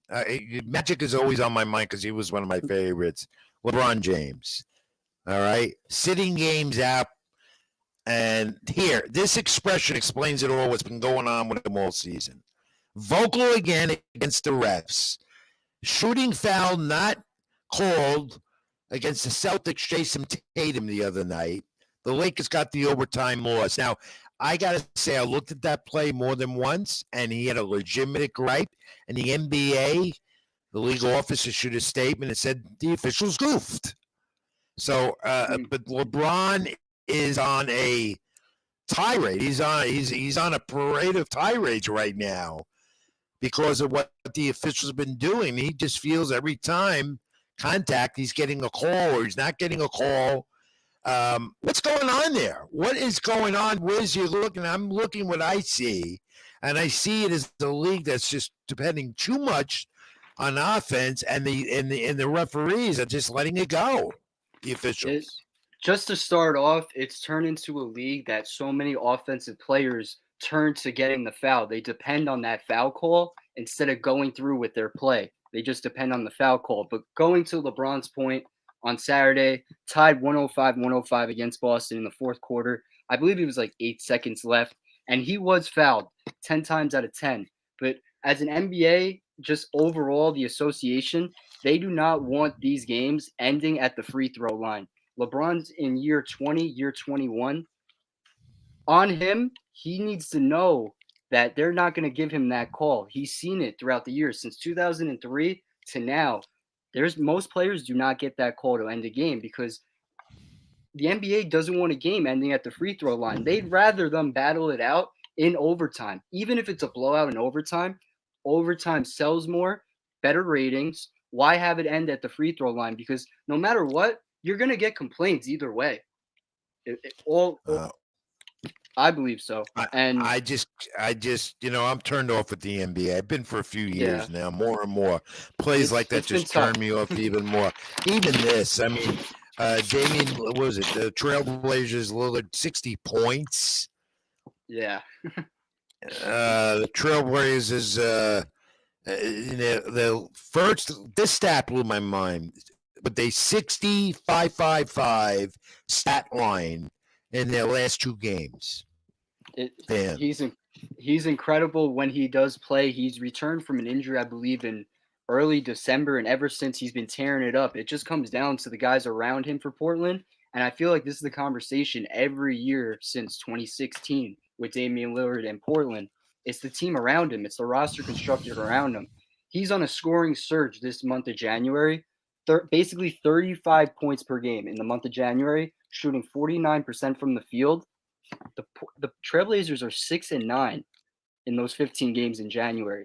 So as much as Lillard can give you 60 points, who's giving you the other 50? It's tough out there for Portland. Well, just that anybody could go to the NBA and score 50 points now. It's simple as that. That's true. I never remember it being such a high-scoring league like this because there's no defense. They don't play defense. That's what it is. Every week we have this show, and what is it? A 70-point game, a 60-point game, 60, a 50-point game. Yeah. Somebody's going to score 100 like Will Chamberlain did. There's never a calm just 25, 30-point week. No, it's never. always got to be a 50. No. I don't know, Wiz. Maybe you could do that too. I don't know. Ooh, I got to work on my shot. Yeah, but I heard it's a pretty good shot. That's what I heard. All right, it's that time of the program now. Nobody beats the Wiz, yes or no. Let's put it up, Avery. He's the line in the middle, the Wiz, and I give him the yes or no. I shoot at him rapid fire. Nobody beats the Wiz on the program, sponsored by Skol Fuel Energy Drink. Get energized, get your energy, and then look for that Skol with a coffee line also coming with Skol Fuel Energy Drink. All right, Wiz, here we go. Nobody beats the Wiz. First, yes or no, Tom Brady, where's he going to go? There's a lot of speculation. Does he go back to New England with his old coach? Does he go to Miami? Does he go with where do you think Tom Brady's going to end up? Does he stay in Tampa Bay? Ooh, this is a tough question to start off. Honestly, I think he either stays with Tampa Bay or retires. I can't see any other situation out there. The Raiders, they're still rebuilding in the AFC West. So if you're Brady, why would you want to join Justin Herbert and Patrick Mahomes in that division? Same thing with the 49ers. They have a juggernaut offense around them, a juggernaut defense around them, but you're giving up so much for Tom Brady, and you're paying him $40 million, $45 million on top of that. So honestly, I think he stays with Tampa or retires and just calls it a GOAT career. Yes or no, Aaron Rodgers, nobody beats the Wiz. Jets, do you see that for sure? Ooh, that's another tough one. I'm going to go, I think he stays with the Packers rather than going to the Jets. I just can't see him going to the Jets along with a division led by Josh Allen and Tua Tagovailoa until the concussion issues happen. And you have Mac Jones, who just made the playoffs a year ago.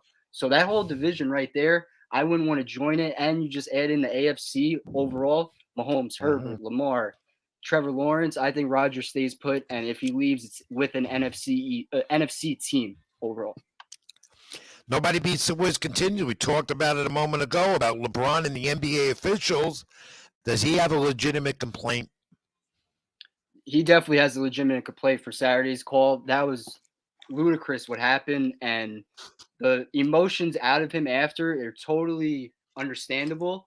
But in overtime, the team lost momentum. Patrick Beverley started with a technical foul out the gate because of that call. So just like that, it seemed like the game was over before overtime even started. Nobody beats the Wiz, and this deals with the Super Bowl halftime shows. One of the reasons why it's a spectacle, and they stay in the locker room, and momentum halftime takes all the momentum away from the game. Usually it's a 10-minute, 15-minute, 11-minute, whatever break in between has. Here it's going to be an hour. Was it Beyonce this year? That's a Super Bowl? Whatever. Rihanna. Rihanna, Beyonce, I like them, but not the Super Bowl halftime shows. Too long, is it?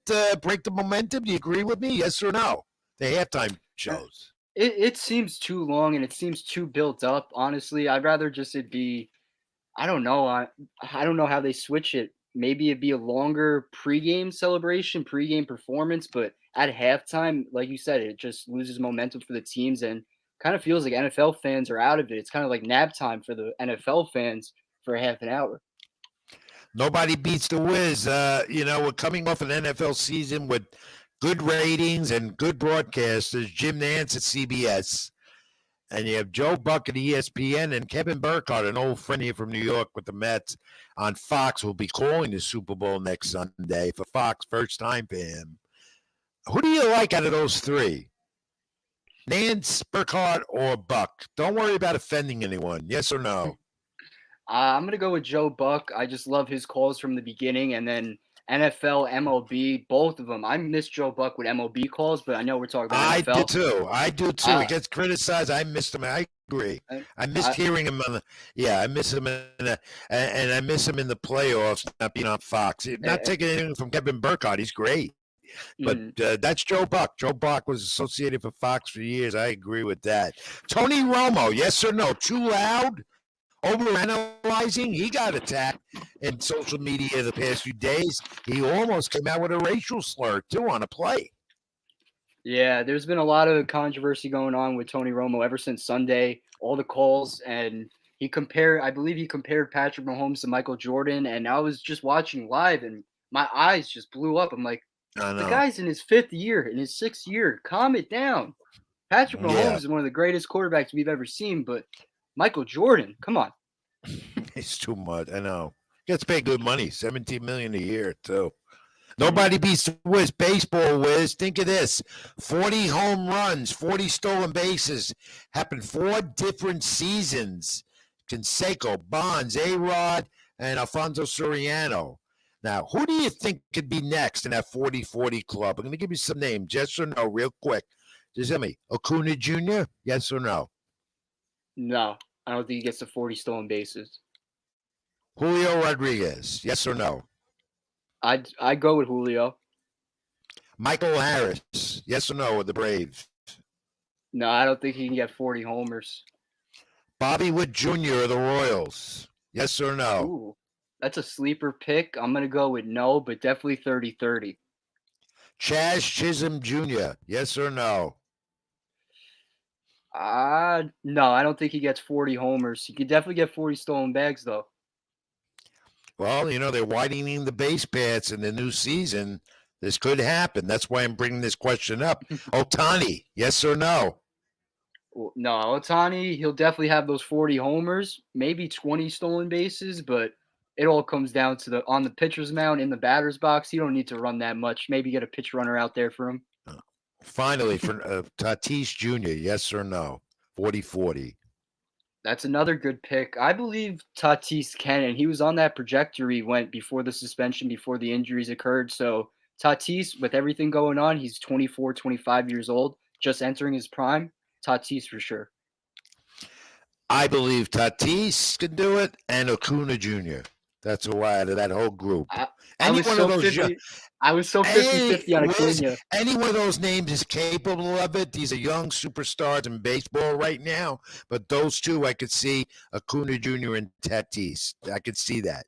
We'll see. Finally, yes or no, nobody beats the Wiz. This week, no ball except flag football, NFL All-Star Game, and flag contest and all that crap that they do. So, you have no NFL after 17 weeks, 18, 19, whatever it was. No nothing. So, what's on your agenda Sunday with no NFL? Honestly, and I feel like I keep saying honestly, but I've been watching. I've been catching up on all my shows, my Netflix here and there, rewatching Succession, new season coming out for all the Succession fans out there, and also what the hell is that? I've been tuning into my TV shows. That's what I do without football. Yeah, no, I do. I got my share of shows, but Sunday night, I'm going to watch the Grammys this weekend. That's what I'm going to watch. Grammys. There we go. Yeah. I don't know what I'm going to do in the day without the NFL, but I'll figure something out. Baseball's coming. I know where I'll be soon. Ballpark. The countdown begins. Yeah. And with that, Avery, we close it up. Let's close up with the Wiz. Nobody beats the Wiz. And this week on Sports with Rich / SWR. And don't forget to like, comment, and subscribe here on the SLG Network, Sports with Rich, and my YouTube channel, Rich Mancuso. All right, we're going to come back and wrap it all up. We'll do some college basketball at 25 and look at how Fordham came from behind again and beat St. Louis, and the first place team in the A-10. They're on a roll. The Rams up in the Bronx and Rose Hill. So we'll do odds and ends real quick. Let's take a final break. Briefly, Avery will do another quick update. Sponsored by Skull Fuel Energy Drink. Get rejuvenized. Look for the Skull at your local store and give them a call, 475-264-6091. Skull Fuel Energy Drink, proud sponsor Sports with Rich and other programs here on the SLG Network. Back on the other side, here's Avery. All right, guys, how's it going? Final sports update of the night. Final score update. Games that have finished in the NBA. The Miami Heat get the win over the Cleveland Cavaliers, 100-97.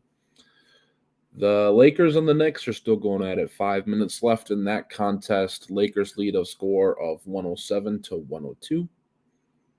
3 minutes left in the third quarter between LA and Chicago. The Bulls lead this one 81-75.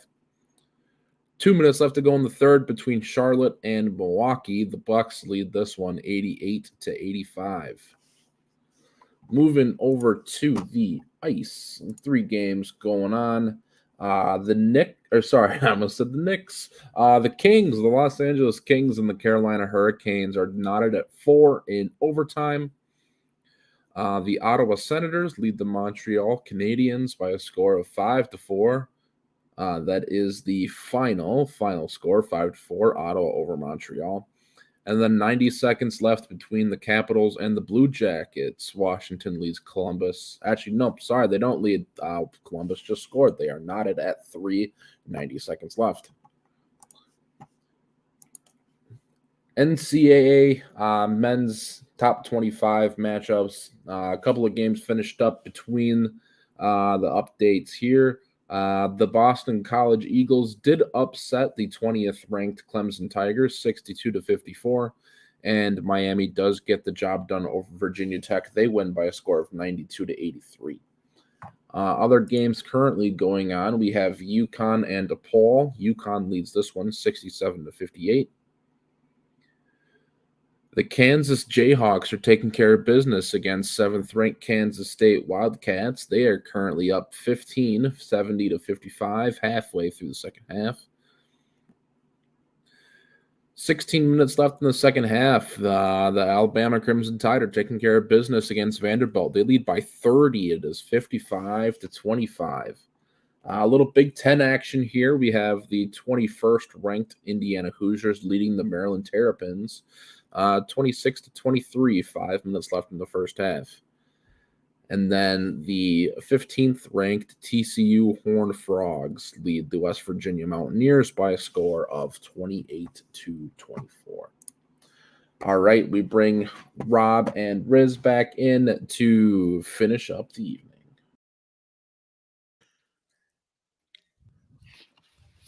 Well, I think he meant Rich and the Wiz. That's what he meant.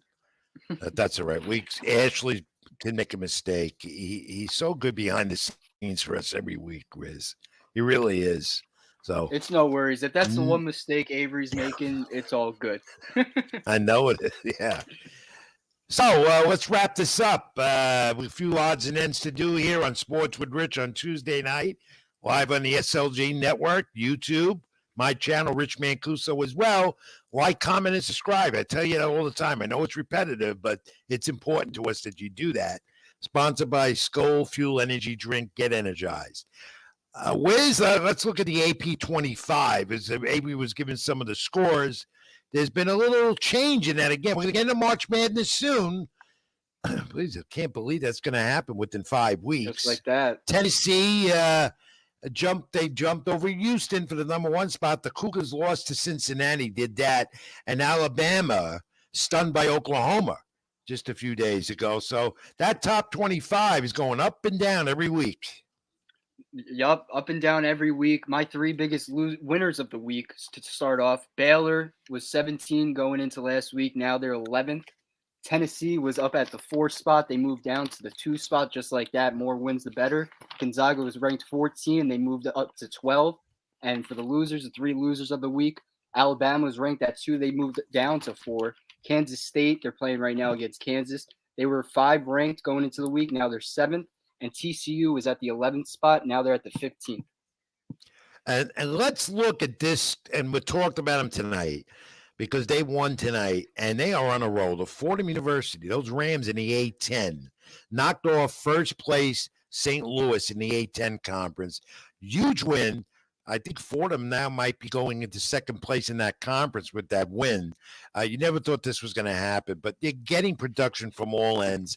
This team is serious. They're contending for the A-10 top spot, first round bye in the tournament up at Rose Hill in the Bronx. Those Rams are getting production from their junior grad student Khalid Moore, co-player of the week in the A-10, along with this guy, Darius Quinsbury, had 27 points tonight in that big win, 75-65 over top the first place St. Louis. St. Louis. I don't know what their nickname is. I forget. But regardless, the Fordham Rams are making a lot of noise, and they have the winningest record among New York City area college basketball teams in all conferences. And let it be known that the A-10 conference is no slouch. No, the A-10 conference has a bunch of dogs in there. You got Davidson, you got Dayton, you got Fordham right there, George Washington, St. Louis. And going into this, it was a 1 versus 4, St. Louis versus Fordham. And this was an ultimate test for Fordham. We were there, their first game of the season, of the A-10 season. And it was a 10-point game, 15-point game, but it felt like 25. And for them to fail that first test, this was their second test. And honestly, it's good for them to be here. It doesn't stop here because we're not even in February yet. We're about to be 5 weeks away from the tournament. So good momentum. Let's see how it goes into next week. And they're not getting credit for what they're doing. St. John's is still the top team in the New York market among college basketball teams. That's why. But these Fordham Rams are making a lot of noise, and let's see where it goes. We got to get up to Rose Hill soon, Wiz. We got to get there. Tonight we couldn't, obviously. We have the show. But in the next few weeks, we will. We'll make a couple of games. We have to do it. All right. Did you see this about Stetson Bennett, the Georgia quarterback who led his team to back-to-back national championships? Arrested for public intoxication. What the hell was he thinking? Nothing good, honestly. What is he? 25, 26 years old. He's older than most. He's older than most NFL quarterbacks. Right, which is another thing. An older quarterback in college football, which is very rare, but it's him. But and for the most part, and for the most part, Alabama, LSU, Texas, you got Georgia right there. Those type of organizations, those type of colleges, I treat them like NFL teams. So when you have all those guys getting in trouble like that, it's no good for the university and for the player. No. And for Stetson Bennett, 25, 26 years old, we're 3 months from the draft. How will this affect his draft status? Because good point. No NFL teams will like this, and he wasn't projected to be a second-round pick. No, I don't know much about what happened. Well, I don't know much particulars of what occurred, but not good. Not good because he's supposed to be a clean image young man, 25. And if we did with Georgia, back-to-back championships. So that's a disappointment to hear. The MLS season starts up within 3 weeks. Unbelievable. Within 3 weeks. February 25th is the opening day. And this team, MLS team, NYCFC in the New York area, the exodus, as I wrote on NewYorkSportsDay.com, continues. They're trying to get back to the Cup, the MLS Cup next October. They lost their keeper, the best keeper in the league the last couple of years, in Sean Johnson, to free agency. He's now with Toronto. And this exodus of players continues for this team. They're rebuilding now. And Sean Johnson's going to be a big loss, even though they were able to get Matt Freese from Philadelphia, who really, with allocation money, only has 16 starts with the Philly Union 2 team. They're almost like minor league division. He allowed 22 goals and 10 clean sheets. Johnson had like record number of clean sheets the last couple of years for NYCFC in the league. So now NYCFC's got to go with either Freeze or Louis Barossa. I was on a conference call with the coach and a couple of the players, and they feel, Wiz, that they're going to be okay. That they have some good young guys with some little couple of veterans coming back that could help the young guys. And the chemistry so far in preseason for them, they say, has been pretty good. And they feel they're going to be all right. But you know what? You don't have Sean Johnson as your keeper. That's not going to be an easy task for this team this season.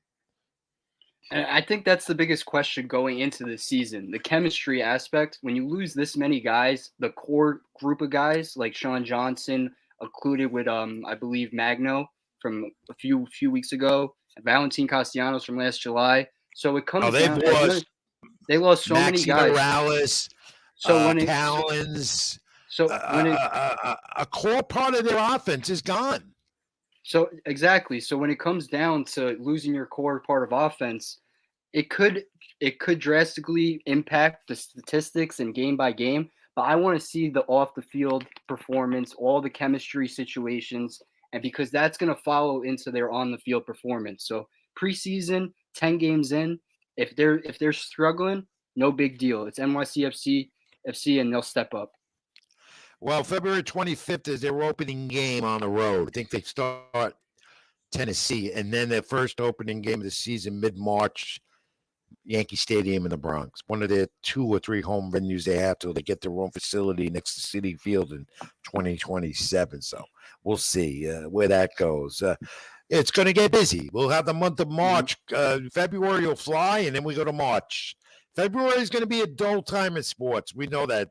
Most of the focus, NBA and NCAA, as they get ready for March Madness. Baseball, World Baseball Classic will start in the beginning of March.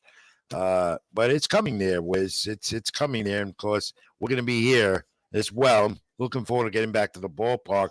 Looking forward now to finish up the programming with the fact of the week, sponsored by Skull Fuel Energy. Get rejuvenated. Skull Fuel Energy drink. Get all your energy needs. Get energized. Be alert. Skull Fuel Energy drink. Drink and enjoy. Get focused. And don't forget, call them 475-264-6091. Their website is coming soon. Believe me, I drink it to get energized myself. And I'm not a big energy drink drinker, but I've been drinking it a little bit. It's helped me get on the air tonight because I've been out of it all day. I'm an old man. Not like you. All right, come on in, Avery. Let's wrap this up, both of you guys, and let's try and get the rest of this fact of the week. Not trivia. Now, both of you were pretty good with it. Youngest catchers in Major League Baseball at 21 years of age that have started at least 100 games.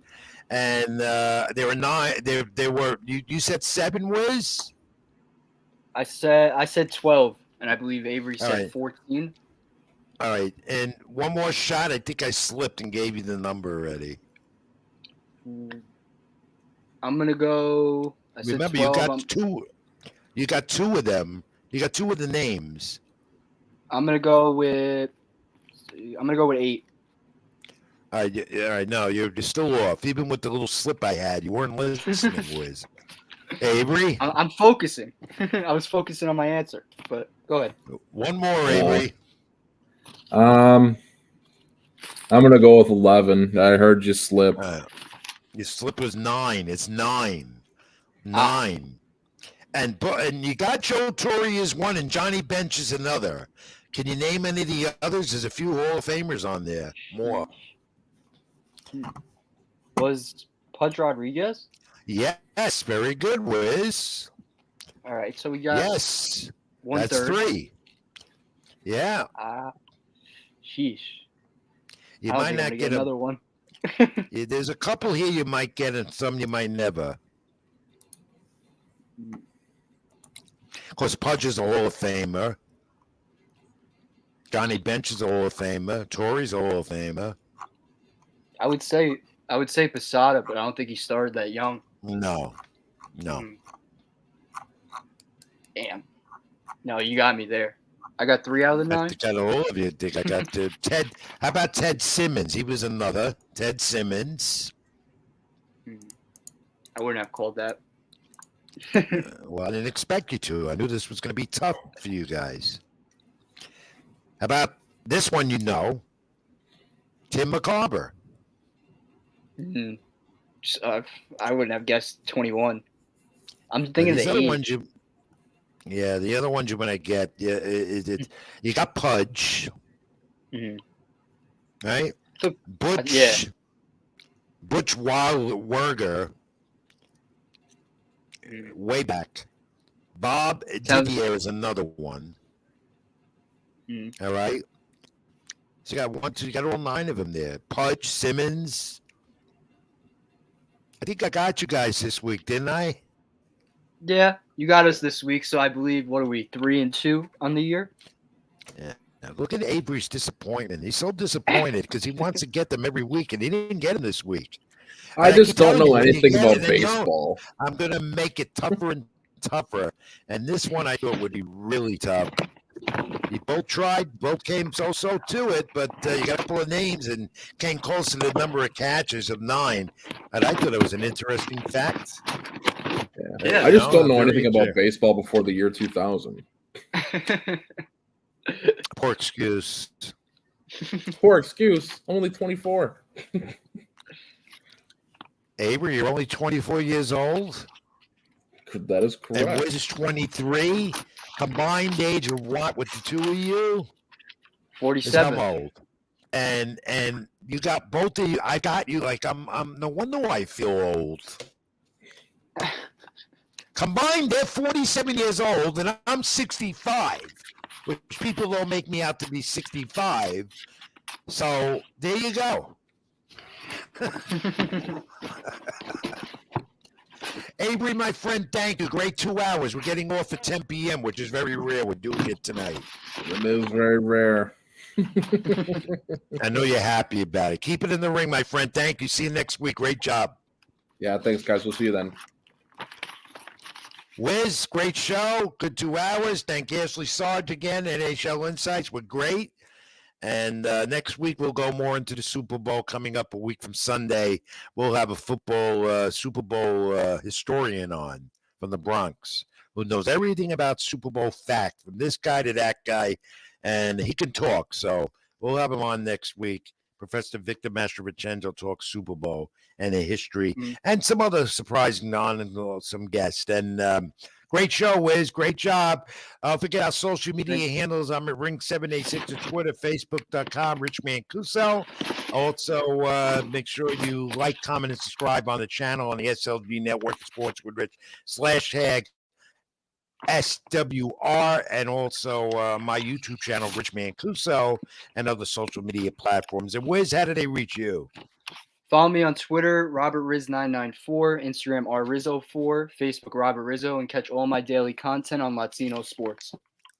Sponsored by Skull Fuel Energy Drink. Don't forget that Skull. Drink and enjoy.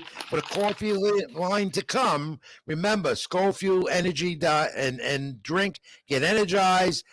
Be more alert. A coffee line is to come. Drink and enjoy. Get focused. It's Skull Fuel Energy Drink and enjoy it when you get it. And look for the Skull. That's your key. 475-264-6091. All right, Wiz, we're going to wrap it up. Thanks again, my friend. Great job as always. Thank you. You don't realize that this young man in 1 year has come full circle here with me and with everything he does in his business. Is a co-editor now, latinosport.com with me. And we have a lot more to do, especially with baseball season right around the corner. So we'll keep reading our content on latinosports.com, newyorksportsday.com, some of the other sites I write for. Just Google my name.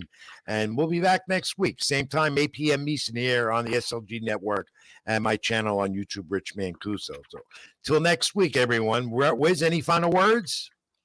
Already looking ahead to next week. Got a bunch in store. Foreign basketball, college basketball, NBA, NFL, you name it. So get ready for next week already.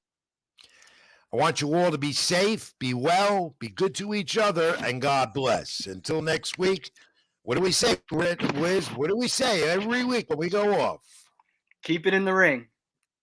Keep it in the ring, everyone. This is Sports with Rich. I'm Rich Mancuso. That's